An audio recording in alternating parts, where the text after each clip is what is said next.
Want to learn how to make some super easy, really good bread that even young children will like? Come on. Side note, if you feel bad about your kitchen, this is my mess, so feel better. What I make is Japanese milk bread, organic flour that involves a sourdough starter. So for this, we're gonna do 60 grams of sourdough starter. Come on in.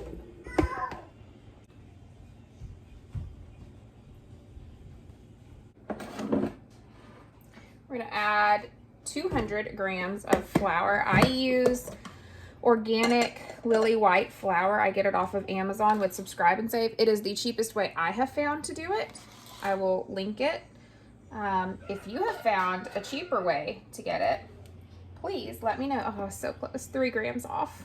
It's gonna be 20 grams of sugar. And then we need 80 grams of water. All right, so this is called a sweet stiff starter. It's what you use for enriched sourdough breads, and it is much thicker than if you've done a normal sourdough starter. So when you mix this, you're gonna think, oh my gosh, this is so lumpy and thick. Nothing ever is gonna happen with this. It will, so you still need to have enough room for it to double.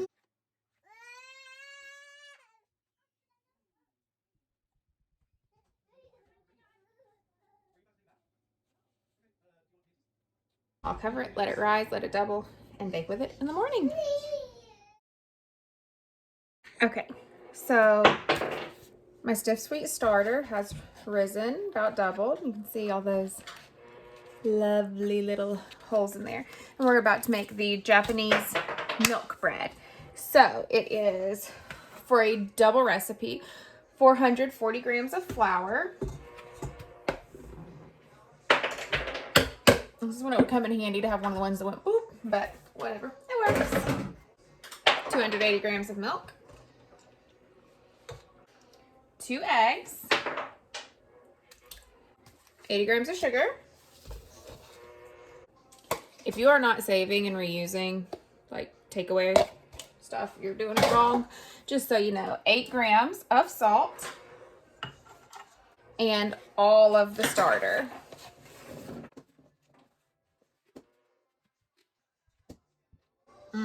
Good stuff. All right, so that is all of the ingredients except for 80 grams of butter that we will add in shortly. So I'm gonna raise this up. I'm gonna mix it. It's gonna get loud, so.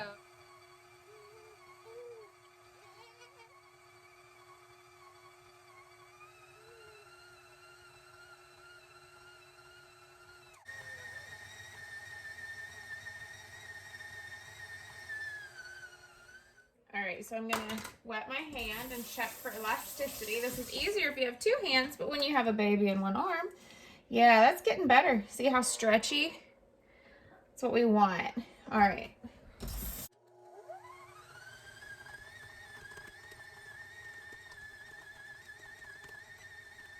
All right, check it again.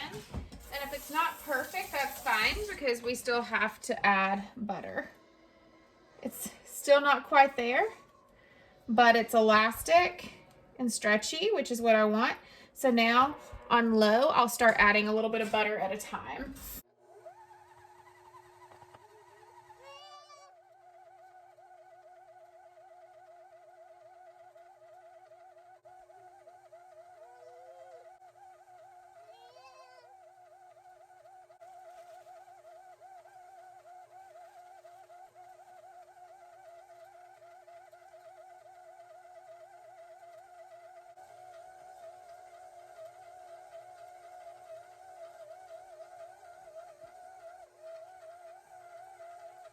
Okay, now I'm gonna wet my hands and we're gonna try that window pane thing again. And I have 2 hands, which works so much better. All right, I like how when I put it down, this pulled up. That's a good sign. And then I stretch, and you can see that it thins out nicely before breaking. You can see through that. It's okay that it eventually breaks. That's fine. So now we're gonna put that in a bowl to rise. Look at how beautiful that is. Look at that. Oh, I love bread. I'm going to get a wet cloth and put it on top. All right, damp cloth. And now I put it on a heat mat. So my heat mats are currently being used for seed starting. So it gets to go in with my seeds.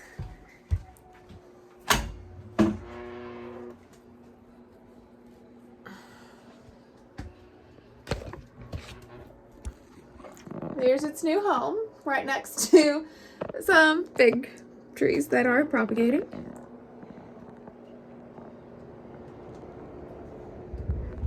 And we'll check back in a while to see if it's doubled yet. And then we get to do the best part, which is shaping. I love shaping.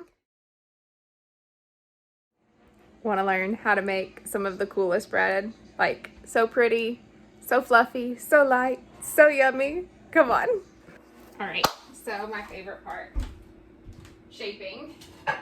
I just think this is so much fun.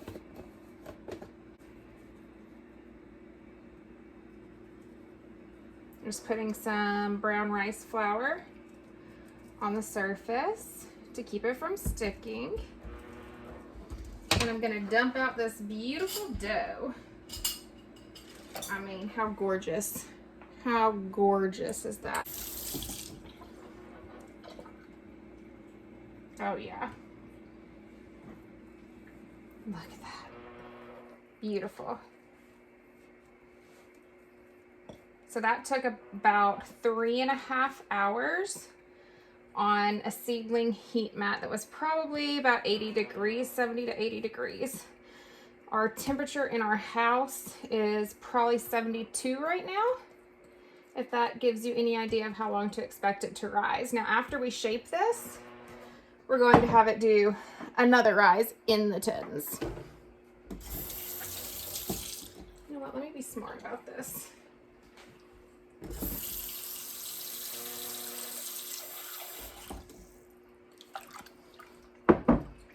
Okay, so now we're going to divide this into 6 sections before we begin shaping. Ordinarily, you would do 2 sections, or you do 3 sections, but with this being a double recipe, I do 6. I do a double recipe because if I'm taking all this time, I'm going to have enough to put in the freezer and come back later. And my pieces are never even. You can weigh these and have it be perfect. I'm not that person.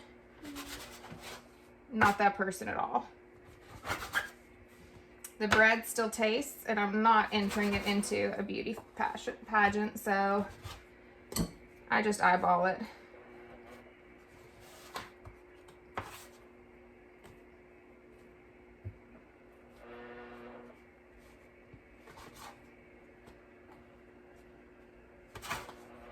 Looks good to me. All right, now we're going to make them into little balls.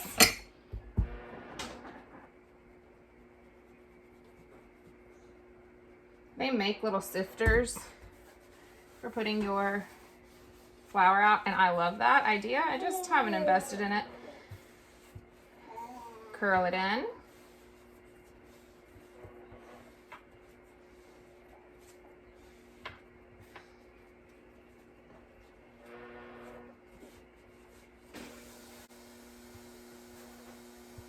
Now, the recipe I use is from shebakessourdough on Instagram, and it calls for bread flour, but I am using organic flour, and you can get organic bread flour, but for me, I try to buy organic flour in bulk to save some money, and so I have to choose what kind of flour I'm going to be getting, and I'm not going to invest in organic all-purpose and organic bread flour and organic wheat and all of that. So I have always just used organic all-purpose, and it has worked really well every time. I can't eat this bread because it has gluten, and I have a gluten intolerance. While it is sourdough in the sense that it has sourdough starter, it has not, it doesn't proof. It doesn't proof for long enough to eat the proteins, the gluten, to bring that down. So I don't eat it. But I've been told it tastes good, and it certainly looks beautiful. So now I'm going to cover this up for about 10 minutes with this towel, damp towel still, and come back in a little bit. Let's see if I can get a baby to take a nap in the 10 minutes that this takes. Now it's time for my favorite part.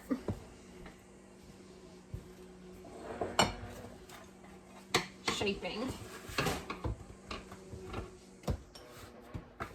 My daughter just woke up from her nap, so we're gonna try to be very fast now.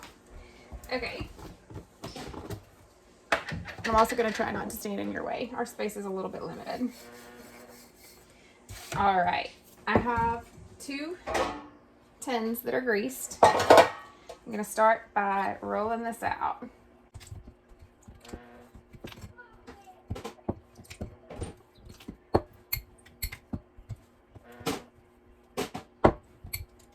And you'll hear bubbles popping.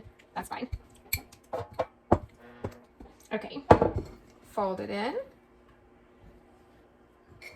Fold it in. And now we're going to start to roll.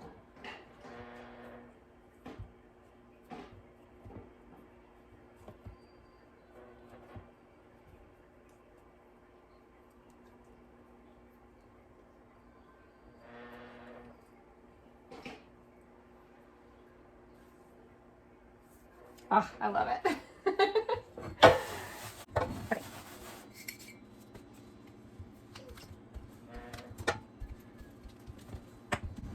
I don't know why this shaping process is so satisfying to me, but I just love it. From the sound of it popping to rolling it up, all of it. So I do not make my rolls perfect and even. So what I aim to do is just have the largest of the 3 that goes in each pan go to the middle, and the smallest go on the end. And if they're not perfect, they still make sandwiches. I'm just pushing it down right here to really get it secure.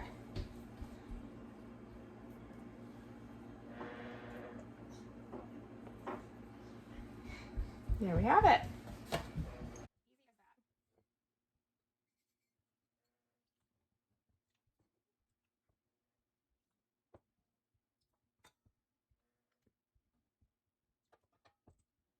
You can make this into just a plain old sandwich loaf, but I think this one is just so much prettier, and I like how it divides it into segments. So because I freeze mine, I can just pull off a section and put the rest of them in the freezer. It kind of goes off into thirds really easily.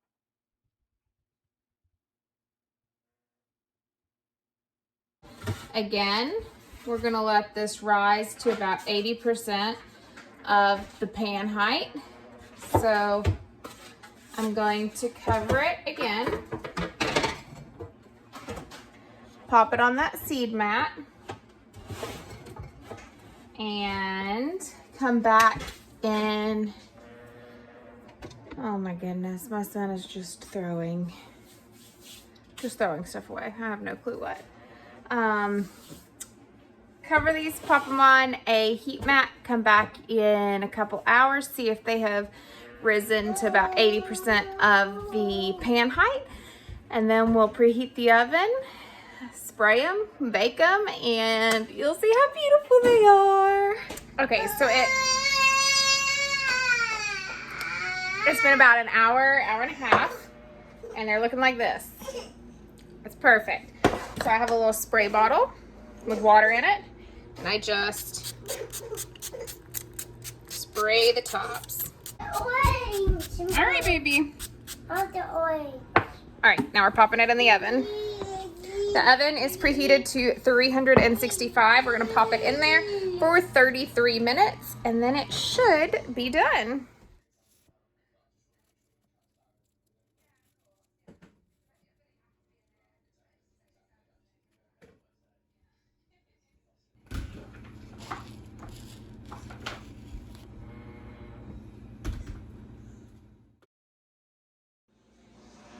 I just can't get over how pretty it is. And it's this way every time. It's the easiest bread to bake as long as you have a sourdough starter.